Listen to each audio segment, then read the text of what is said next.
사사건건은 민주당 당대표 출사표 던진 후보자들 대담을 순차적으로 진행해 가겠습니다. 첫 번째 주자는 김민석 의원입니다. 자, 어서 오십시오. 안녕하세요. 자, 86그룹으로는 첫 출사표십니다.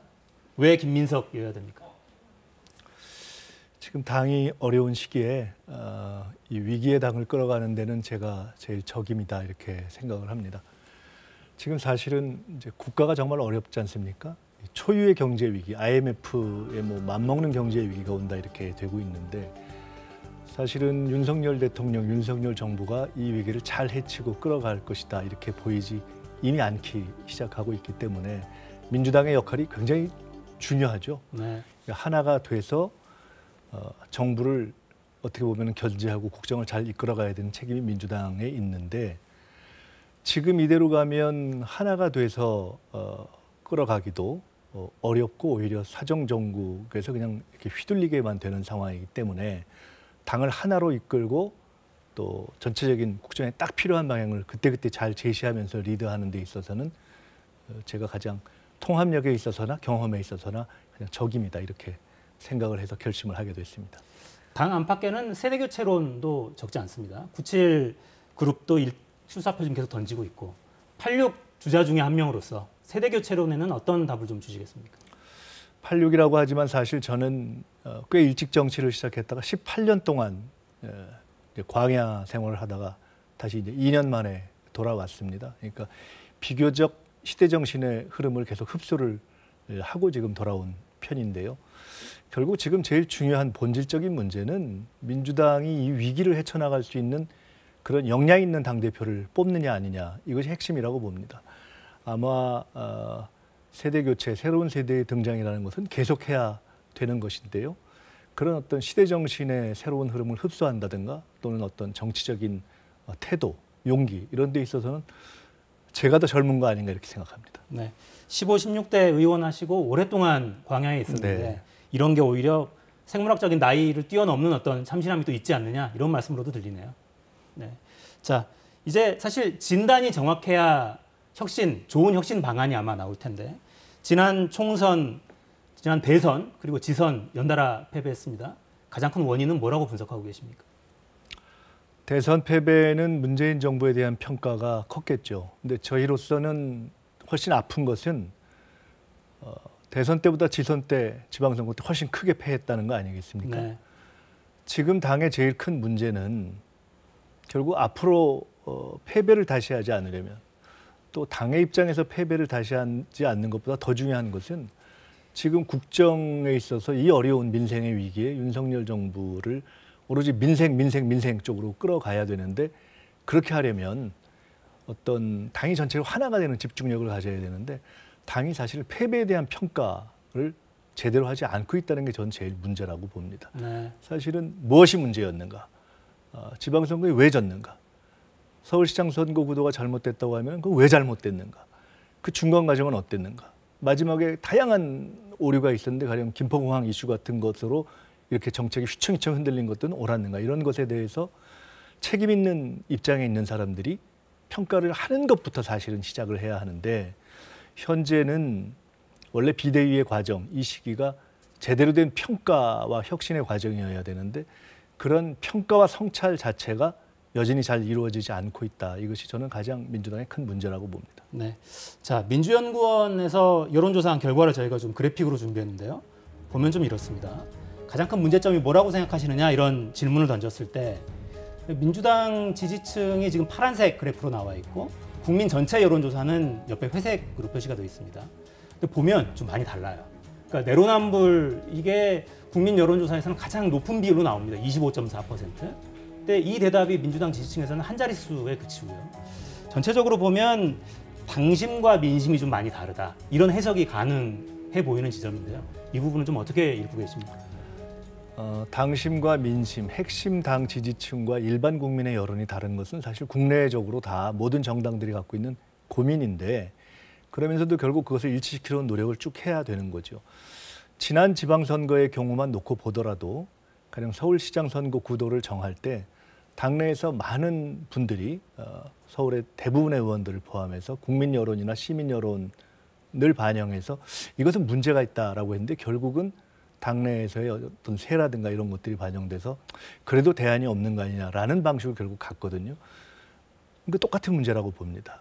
그 결국 결과는 큰 패배로 나타났던 거죠. 그러니까 결국은 당심과 민심은 일정한 괴리가 있는 것이 자연스러운데 그것을 민심의 입장에서 계속 교정하려는 노력이 지도층부터 당원들까지 필요한 것인데 그런 부분에 중대한 경고등이 켜진 것이 지난 지방선거의 패배로 나타난 것이기 때문에 그런 점에서 지금 똑같이 또 대안이 없으니 그냥 이대로 가자라고 한다면 그거는 더 크고 무서운 패배로 갈 수 있다 하는 것이 현재의 문제점인 거죠. 연달아 이런 질문을 드릴 수밖에 없네요. 지금 말씀하시는 걸 보면 지난 지방선거 때 송영길 전 대표의 서울시장 출마, 또 동시에 같이 거론되는 게 이재명 의원의 개항을 출마, 이 자체가 문제가 있었던 것 아니냐는 지적이 당안팎에 계속 있었는데 그 문제의식엔 공감하시는 걸로 읽히는군요. 저는 서울시장 선거 구도가 정해질 때 아주 목소리를 명료하게 이견을 낸 소수 중에 하나였습니다. 그렇지만 그 구도가 결정된 다음에는 당인으로서 최선을 다해야 된다는 입장에서 총괄본부장도 맡았고 최선을 다했습니다. 정말 전력 투구했습니다. 한 분이라도 더 당선시키기 위해서 노력을 했는데 결과는 역부족이었습니다. 국민의 판단이 있었던 거죠. 결국 그런 큰 국민의 판단을 우리가 뛰어넘기는 어렵다고 봅니다. 더 문제는 지금 그렇다면 그 문제에 대해서 책임이 있는 위치에 있는 사람들이 그것이 잘못됐는가? 왜 잘못됐는가? 나는 그때 어떤 입장을 취했는가? 목소리를 냈는가? 안 냈는가?에 대해서 사실은 평가를 해줘야 됩니다.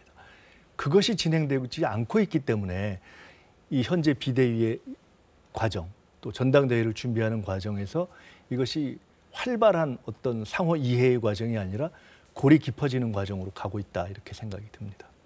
연달아 이 질문도 드려야겠습니다. 이재명 의원의 당대표 출마를 놓고도 여전히 논란이 많고 논란이 많은 것과는 별개로 출마 선언만 한다면 어대명 아니냐, 어차피 대표는 이재명 의원 아니냐, 뭐 이런 이야기도 계속 나옵니다. 이 문제는 어떻게 의견을 주시겠어요? 이재명 의원의 출마에 관한 질문은 어떻게 보면 비정상적인 질문이라고 봅니다. 질문 자체가 정상적이지 않다. 근데 왜 이런 비정상적인 질문이 나오고 있는가? 그것은 당사자가 평가를 안 하고 있기 때문이라고 봅니다. 출마가 옳으냐, 그르냐. 저는 이렇게 봅니다. 공인에 있어서 또 정치인에 있어서 출마는 자유의 영역입니다. 그렇지만 평가와 성찰은 절대 의무의 영역입니다. 그렇기 때문에 출마는 할 수 있지만 누구나 공인이라면 자신이 책임을 졌던 영역에 대해서는 평가하고 공개적인 성찰을 국민과 당원 앞에 내놔야 됩니다. 네. 그것을 내놓고 본인의 출마 여부를 밝히는 것이 옳은데 저는 저를 포함해서 많은 국민들이 아직 듣지 못하고 있는 것이죠. 그렇기 때문에 그 질문을 자꾸 다른 분들한테 하게 되는 것인데 이것은 굉장히 비정상적인 상황이라고 봅니다. 출마 여부는 본인의 자율이지만 지금 많은 분들이 평가하고 있는, 당의 기구에서도 평가하고 있는 그런 문제들에 대해서 스스로 평가하고 최고 책임자였던 분은 최고 책임자인 대로 네. 또 그렇지 않은 분은 그렇지 않은 대로 그 평가를 내놓는 것이 저는 우선이다. 그렇지 않기 때문에 많은 문제가 생기고 있다고 봅니다. 네. 인물에 대한 이야기를 한 분만 더 하고 넘어가죠. 박지원 전 공동비대위원장. 출마는 일단 무산된 것 같습니다. 오늘 당무위 결정까지 내려졌기 때문에. 근데 당사자는 계속해서 반발하고 있고 대선 당시에 그렇게 활용해놓고 토사구팽 아니냐 이런 반론, 비판들도 계속 나오는 것 같습니다. 어떤 입장 갖고 계십니까? 박지원 위원장, 전 위원장이 앞으로 차근차근 정상적인 절차들을 밟아서 계속 정치적으로도 성장해 갔으면 좋겠습니다. 그리고 문제 제기를 하는 것도 본인의 입장에서 있을 수 있다고 봅니다. 그러나 현재 정해진 당규에 대한 해석이 다를 수 있고 또 그 당규에 대한 해석을 이른바 개파 이런 차원을 떠나서 두루 당의 공론 속에서 이것은 아니다라는 해석과 판단이 나왔을 때는 그것을 존중하는 것 또한 그 당의 책임을 가지고 있는 그런 마음을 가지고 있는 사람의 자세다 이렇게 봅니다. 네. 자, 민주당 당대표 적합도 여론조사 결과를 좀 보여주시겠어요? 자, 조사를 해보면 아까 저희가 뭐 어대명 이야기를 했습니다만 이재명 후보 지지율이 35%가 넘는 걸로 나오고요. 2위와도 격차가 좀 많이 납니다. 2위는 지금 박용진 의원으로 나와 있고 3위 정도로 지금 자리 잡고 계시네요. 자, 본인만의 경쟁력은 어디 있다고 보시는지요? 제가 어제 출마 선언을 했고요. 네. 어제 오늘 나온 조사들을 보니까 이제 저조사도 있었고 호남 그리고 당 지지층의 조사에서 보니까 제가 또 2위를 한 경우도 있습니다. 네. 물론 현재 앞서가고 있는 1위 후보와는 차이가 나죠. 중요한 것은 이제 시작했기 때문에 저는 아까 말씀드렸듯이 이 위기의 상황에서 대안을 이렇게 제시할 수 있는 역량, 그리고 큰 선거를 치러본 역량, 그리고 윤석열 정부가 잘못되면 그에 맞서서 아주 단호하고 강인하게 버텨낼 수 있는 어떤 단인한 강단, 경험, 이런 것들이 다 갖춰져 있다고 봅니다. 그리고 무엇보다도 18년의 광야 생활 동안 제 나름대로는 시대인식을 갖추는데 상당한 이 비교 우위가 있다고 봅니다. 코로나19가 시작될 때 제일 먼저 제가 온국민 재난지원금 문제를 제기했었습니다. 지금 스태그플레이션을 이 우크라이나 전쟁이 장기화되는 걸 보면서 제일 먼저 유류세 인하 법안을 냈습니다. 지난 4월이었습니다. 네.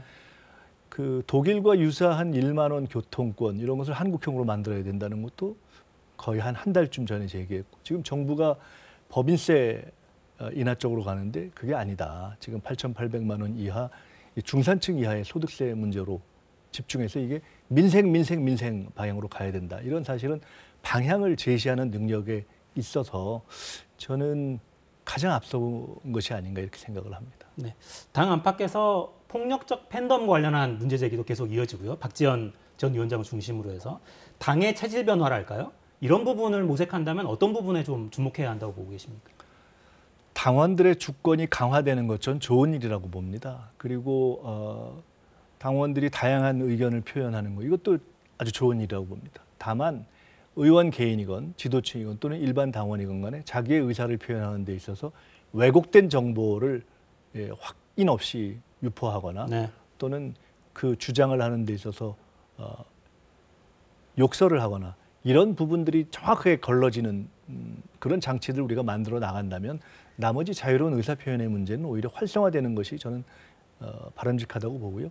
우리가 지향해야 될 민주당의 바른 모습은 수기 민주주의다. 그러니까 수기 민주주의. 숫자와 세가 중요하지만 동시에 그것이 서로 교육되고 또 토론되고 성찰되고 숙고된 이런 내용으로 발전하는 과정이 잘 되면 좋다고 봅니다. 가령 우리가 경선 이런 것을 얘기할 때, 가령 다음 국회의원 공천을 얘기할 때 경선 좋다 하지만 맹점이 있을 수 있죠. 그냥 아무런 정보 제공 없이 경선만 하면 안 되는 거 아니겠습니까? 그것을 위해서는 토론이 의무화돼야 된다라든가 이런 과정이 수기 민주주의 정당으로 민주당을 발전시키는 것이다 이렇게 생각합니다. 네. 자, 이제 원내대표가 아니라 당대표의 출사표를 던지신 거긴 합니다만 지금 국회 환경을 보면 거대 야당이 있고 여당이 있는데 이게 잘 협치가 진행되는 상황은 아니에요. 원구성도 못하고 있으니까요. 국회 운영은 어떻게 좀 가야 된다고 보고 계세요? 그 총리 인준 청문회라든가 또는 원구성 합의를 최우선하자라는 의견을 저는 의총에서 내놨었습니다. 그리고 그런 입장에 기초해서 상당한 양보라고 볼 수 있는 법사위원장을 주겠다라고 하는 이런 진전이 된 거죠. 그래서 의장 선출의 원구성도 된 것이고요. 이 정도 되면 법사위원회의 뇌관이라고 할 수 있는 법사위가 상원처럼 되는 것을 막자 하는 합의도 지켜지는 것이 당연한 거죠. 그래서 그런 부분들은 그런 상호 양해를 통해서 진행되면 좋다고 보고요. 제일 중요한 건 뭐냐? 지금 위기이기 때문에 민생에 대한 고민을 해서 계속 적극적으로 민생 이슈를 던지고 그거를 리드해가는 경제, 더 국민들한테 지지받을 수 있는 민생 제안을 해나가는 그런 경쟁을 하면 저는 자연스럽게 사실은 이 국회 문제는 풀려가리라고 봅니다. 네. 그것을 과연 할 수 있는 정당으로 갈 수 있느냐. 하나가 돼서 화합을 하고 사정정국에 휩쓸리지 않고 또 그것에 끌려가는 것이 아니라 민생을 리드할 수 있는 정당으로 갈 것이냐 아니냐. 그런 역량으로 리더십을 지금 만들어낼 것이냐. 그렇게 판을 바꿀 것이냐. 저는 그것이 전당대회의 숙제라고 봅니다. 네. 아직 뭐 경선이 본격적으로 불붙은 상황도 아닙니다만 그래도 나오셨으니까 지지를 호소하실 수 있는 시간을 좀 당원들을 향해서 한 30초쯤만 쓸 수 있을 것 같습니다. 이대로 가면 또 과거의 실패를 재현하게 됩니다. 우리는 패배에서 배워야 합니다. 패배에서 배워서 패배를 반복하지 않는 일, 그것은 그냥 민주당을 위해서가 아니라 이 위기의 대한민국을 위한 우리 민주당의 소명이라고 생각합니다. 민주당은 가치와 도덕성이 있는 당이고 그러한 가치와 도덕성을 살려내야 합니다. 그러한 일에 제가 앞장서겠습니다. 그리고 당을 제가 무슨 계파 정치를 한 사람이 아니지 않습니까? 하나로 만들고 지금까지 크고 작은 선거를 승리로 이끌어봤던 경험을 통해서 하나로 만들어서 원숙하게 이끌어서 반드시 당을 살려내겠습니다. 네, 자 민주당 당대표 경선 출사표 던진 김민석 의원과 함께했습니다. 감사합니다. 자 오늘 준비한 내용 여기까지고요. 저는 내일 돌아오겠습니다. 4시엔 사사건건.